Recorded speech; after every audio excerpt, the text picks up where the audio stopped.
តុមបផាខ្សែទឹកខាងក្នុងមានឯកសណ្ឋានពណ៌ខៀវចុងត្រវាពណ៌សដែលទទួលបានការឧបត្ថម្ភដ៏ខ្ពង់ខ្ពស់របស់សម្ដេចតេជោនាយករដ្ឋមន្ត្រីនិងឯកឧត្តមទីសគុណ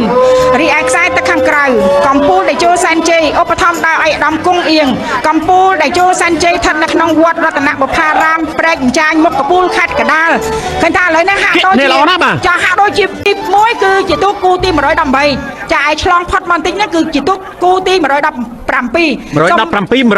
គៀកគ្នាល្អណាស់បាទខ្ញុំកំពុងតែតាមដានគូទី118ម្ដងមើល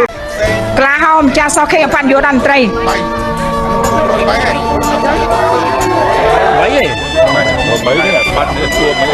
ខ្ញុំបាទសុំ118តែឥឡូវ118អត់ទាន់មកទេមក108វិញបាទ8ចុងក្រោយគឺគូទូកធម្មតាដែល108មុនគាត់អត់បានមកបាទ108ចាដូច្នេះនេះខ្ញុំសូមជម្រាបជូនទូគូទី117ដែរជាគូពិសេសបតុមបុប្ផាស្ថិតនៅក្នុងវត្តបតុមកេសរពីមក៏ស្នាស្ទឹងត្រង់ខេត្តកំពង់ចាមទទួលបានការឧបត្ថម្ភដ៏ខ្ពង់ខ្ពស់របស់សម្ដេចតេជោនាយករដ្ឋមន្ត្រីនិងឯកឧត្តមទីសគុណបាននាំមុខចាក់ឃើញថានាំមុខដាច់តែម្ដងដាច់មែនតើដាច់ទៅលើកំពូលតេជោសែនជ័យរបស់ឯកឧត្តមគង់អៀងចាក់ដាច់នេះខ្ញុំជម្រាបជូនលទ្ធផលតែម្ដងដោយមិនស្ទាក់ស្ទើរចាក់គឺជម្រាបជូនដល់មិនស្ទាក់ស្ទើរតែម្ដងបតុមបុប្ផាគឺដាច់តែម្ដងហើយចា161ត្រឹមត្រូវតាមគូចាតាមលេខរៀងបាទចំណែកឯគូខាងក្រោយដែលចន្លោះមិនបានមកគឺ108ពេលនេះក៏បានឆ្លងបន្តចាប់យោងទន្ទឹមកងពាន់ទី1ហើយគឺជាទូក113គូទី113បាទពៀនមានជ័យបារមីទួលត្រាស់ចារបងឯកឧត្តមនាយឧត្តមស្នេហ៍សៅសខាមកពីខាងវត្តទួលត្រាស់ពីមានជ័យពីមរខេត្តព្រៃវែងបតុមបុប្ផាកាលពីជើងទី1ទទួលចាញ់ម្ដងហើយឥឡូវនេះហាក់ដូចជាគៀកកាត់គ្នាមែនតែនបដូរមកនៅខ្សែទឹកខាងជើងទី1ចាញ់តែចាញ់តិចទេចាអាចគាត់ចាញ់ប្រហែលជា3ខ្ទង់ទេចាបតុមបុប្ផាមានគេឈ្មោះល្បីល្បាញណាស់យូរមកហើយបាទយើងខ្ញុំទាំងអស់គ្នាសូមសម្ដែងនៅការថ្លែងអំណរគុណនិងសេចក្តីគោរពដ៏ខ្ពង់ខ្ពស់បំផុតចំពោះសម្ដេចតេជោនាយករដ្ឋមន្ត្រីដែលលោកបានឧបត្ថម្ភនៅទូកបតុមបុប្ផាដែលស្ថិតនៅក្នុងវត្តបតុមកេសរពីមខុសស្នាកំពង់ចាមជាមួយនឹងឯកឧត្តមចាទីសគុណចាសូមអរគុណសម្ដេចតេជោនាយករដ្ឋមន្ត្រីជាទីគោរពដ៏ខ្ពង់ខ្ពស់ចាបាទឥឡូវនេះខ្សែទឹកខាងក្នុងហាក់ដូចជាមានព្រៀបជាងតិចតួចក្នុងមានព្រៀបចាតែមិនទាន់ហ៊ានសន្តាននេះព្រោះនៅប្រហែលជាចម្ងាយជាង100ម៉ែត្របានចាក់យោងកងពាន់ទី2អញ្ចឹងគាត់កំពុងតែបន្ថែមល្បឿនហើយកំពុងតែសិក្សាពីគ្នាទៅវិញទៅមកបាទ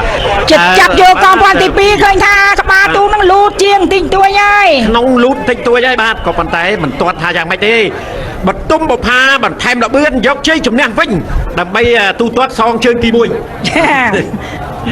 បាទជាមួយនឹងពីបមានជ័យបារមីទួលត្រាស់ដែលអញ្ជើញមកពីខេត្តព្រៃវែង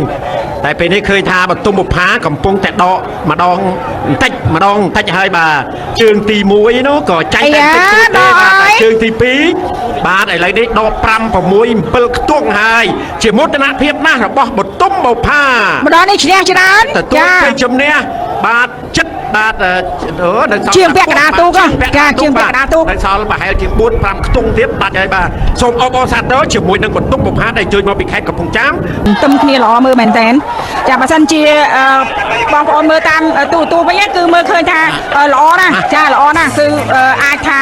ខាងទូនោះគាត់ចាប់ស៊ុំចិត្តមកក៏ចិត្តមកមើលឃើញច្បាស់តែហ្មងចាមើលឃើញច្បាស់ជាងយើងខ្ញុំដែលកំពុងធ្វើការអត្ថាធិប្បាយផ្ទាល់នេះខ្ញុំសូមជម្រាបជូនជាថាទូគូទី81អ៊ំពិសេសចាគឺខ្សែទឹកខាងក្នុងមានឈ្មោះថាបតុមបុប្ផាគឺជាឈ្មោះកល្យាណីចាល្អណាស់ជាយូរមកហើយបតុមបុប្ផានេះបាទចាសូមថ្លែងអរគុណចំពោះការឧបត្ថម្ភទូបតុមបុប្ផាពីសំណាក់ឯកឧត្តមទីសគុណចានិងសម្ដេចតេជោនាយករដ្ឋមន្ត្រីដែលសម្ដេចតេជោនាយករដ្ឋមន្ត្រីនិងឯកឧត្តមទីសគុណបានឧបត្ថម្ភលើទូបតុមបុប្ផាដ៏មានឈ្មោះល្បីល្បាញនេះរីឯខ្សែទឹកខាងក្រៅវិញក៏មិនធម្មតាដែរប្រកិតចិត្តកើយគ្នាហ្នឹងគឺទូកដែលមានឈ្មោះថាត្រីភាពសែនជ័យបារមីតេជោចាឯកសណ្ឋានខៀវសង្ងាត់មិនពិបាកក្នុងការធ្វើអត្ថាធិប្បាយគឺខុសគ្នាមួយសមួយខៀវចាឧបត្ថម្ភដោយលោកអង្គការត្រីភាព ចាលោកអញ្ញាត្រីភិបទូកនេះថានៅក្នុងវត្តសុភីទឹកវើស្អាងកដាល អូនៅស្រុកស្អាង ស្អាងយើងហ្នឹង កដាលបច្ចៈឲ្យច្បាស់ ចា បាទអង្គការ ខេ ត្រី ត្តកដាលយើងហ្នឹងចាប្រគេប្រកាត់ចិត្តគ្នាមែនតើមង្ហួតអើយមើលចាស់មកដល់សងតែម្ដង មើលទៅស្មានតែទូកតែមួយ ចាខ្សែទឹកខាងក្នុងកំពង់មានព្រាប ពេលកតុយនោះឃើញលេខដល់2តែខុសគ្នាតែបន្តិចទេបតុមបុប្ផាបាទបតុមបុប្ផាកំពង់ចាមជាមួយនឹងកដាលទ្រីភិបសែនជ័យបារមីតេជោបាទចាំមើលតើយ៉ាងម៉េចដែរទូក អត់ទេ នេះ បតុមផាហើយបតុមផាឃើញថាលូតជាង បាទលូតជាងក៏ប៉ុន្តែ អាយ៉ា មិនទាន់ដល់ខ្សែព្រឹកទាន់ហ៊ានថា អាយ៉ា នេះលកាមិនទាន់ហ៊ានចុចទេបាទខុសត្រូវគ្នាតែបន្តិចទេ អូយ អត់បាទមិនដល់មកជុងផងទេបាទ បងត្រង់កំពង់ចាមឧបត្ថម្ភកំពង់ពោះសម្ដេចតេជោនាយករដ្ឋមន្ត្រីនិងឯកឧត្តមទីសគុណចាប្រគេប្រកាសគ្នាមែនតើជាមួយនឹងទ្រីភិបសែនជ័យបារមីតេជោ មើលទៅនៅតែចិត្តគ្នាដដែល គៀកគ្នា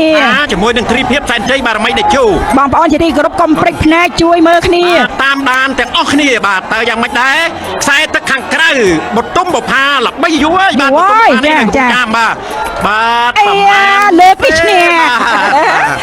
បាទ